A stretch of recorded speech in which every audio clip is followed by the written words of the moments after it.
Zimbabwe muri kuzviona sei. Oh, shall remain. Yours truly miss a one blow.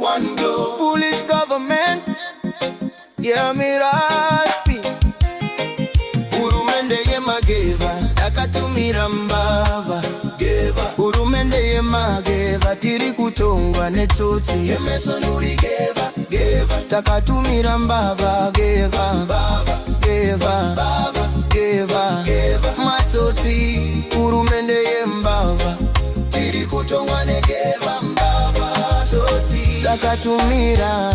From bad to worse tishiva kuna baba bona unogona ona. Greetings, and more greetings to you, good people. My name is DJ Oli, and welcome to Point 5 Creative Studios, your favorite platform on YouTube, Manje. If it's your first time here, try the subscribe button and the notification bell so that you don't miss out on any exciting content uploaded. Asikana wanga wagara, uri mugaro wepanapa ndango kutenda nekuita sei, neokurumza kubadara rendi. Thank you very much for supporting Point 5 Creative Studios. Chitubu che content naika. Right, inyaya ndokufamba nayo zvamanje inyaya inonzwisa tsitsi, inyaya inosiririsa, inyaya yemessage yaiswa nemwana wamadzibaba veshanduko yandoda kuti ndikuratidzei. Pandisati ndakuratidzai the message ndokuti kana une bhizimusi raunaro rauda kushambadzirwa ndibate, namba dzangu ndo dziri pascreen idzo. Kana une nyaya yaunayo yauda kuti ndifambire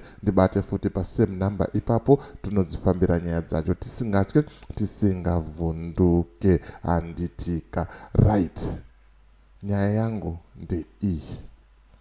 Let me put it up there so that you can see kuti ndokuda kumbonyatsotaura nezvei chaizvo izvo. Ndo nyaya yandoda kufamba nayo iyo. Hatina chikafu kumba, tanzwa nekutambudzika. I miss my father. Sunungurai baba vangu at Emerson Mnangagwa. Hatina chikafu kumba, tanzwa nekutambura. I miss my father. Crying emojis. Sunungurai baba vangu. Baba Tegwa mkuru wenyika at Emerson Dambudzo Mnangagwa. Yeah, mawan zvokutodaro. Handina zvakawanda zvandoda kutaura. Ndoda kungoadresa nyaya iyi yamadzibaba eshanduko. I was once a son looking up to a father. Until now, I'm still a son, but not looking up to a father the way I used to, because certain things I can do it on my own now. I can take care of myself, ndrindega. But I'm putting myself mubhutsu dzemwana uyu. Kuti baba ndo vaienda kubasa, vachinoshanda, vachinotengesa zvavaitengesa, vachinorima kwavairima, vachiuya nekahofu pamba. Right now, havachazvikwanisa. Right now, havachisipo. Hakusi kunzi vakafa, hakusi kunzi vari kurwara, but vakasungwa simply because vakataura kuti maitikirwo ari kuitwa munyika yedu iyi haasiriwo, hazvina kumira zvakanaka. Maitirwo ari kuitwa munyika yedu iyi, matongerwo atiri kuitwa munyika yeZimbabwe haana kumira zvakanaka. Regai tiende tinoratidzira. Kuratidzira haisi mhosva.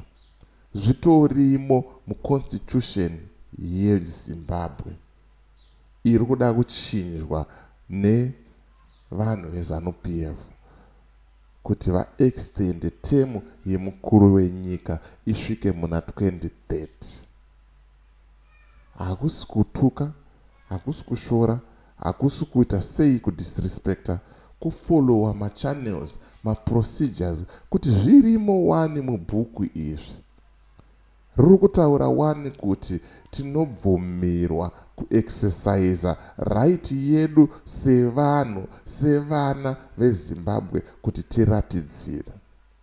but hurumende iri kutitonga iri kudzvanyirira, iri kuita udzvanyiriri, and vari kuziva kuti tikabuditsa vanhu vakaita sana madzibaba weshanduko, vari very influential zvekutodaro, to an extent yekuti vari kuti ngatitangei tambopedza dhiri redu re2030. That's wrong. Zviri kuitwa negovernment yeZimbabwe. That's 100% wrong. Hapana kana free and fair chiri kuitika ipapapo. Ndapedza kuadresa hurumende yeZimbabwe nemukuru wenyika. Zvavari kuita hazvisiri izvo. Ndakuchiuya kuruzhinji rweZimbabwe. Those who follow this platform, those who follow ameno vari kutora maclips vachienda kwavanenge vachimaendesa, I don't have a problem with that, but muri kwamuri ikoko muchifollowa, you all know madzibaba weshanduko. Patime yese kubva pavakasungwa last year until now, uri kumbofunga here kuti madzibaba weshanduko mhuri yavo iri kuita sei? Zviri kumbouya here mumusoro mako kuti tine umwe munhu ainzi comrade nyoka yemabhunu ane almost a year ari mujeri, ko mhuri yake iri kubhadharirwa nani rent, ko mhuri yake iri kumbodyei? But chaunogona iwewe ndechekuuya mucomment section uchitaura kuti ninga akatengesa, ninga akazoti.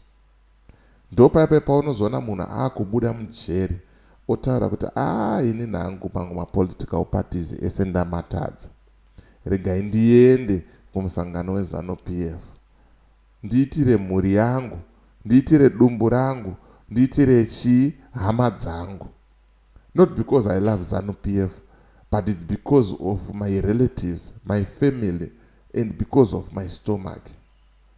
For years and years afana vane passion kunze uko, vachimhanya chinhu, vachiedza kuti zvinhu zviite, but mabhiza acho aibhejerwa acho haasiriwo.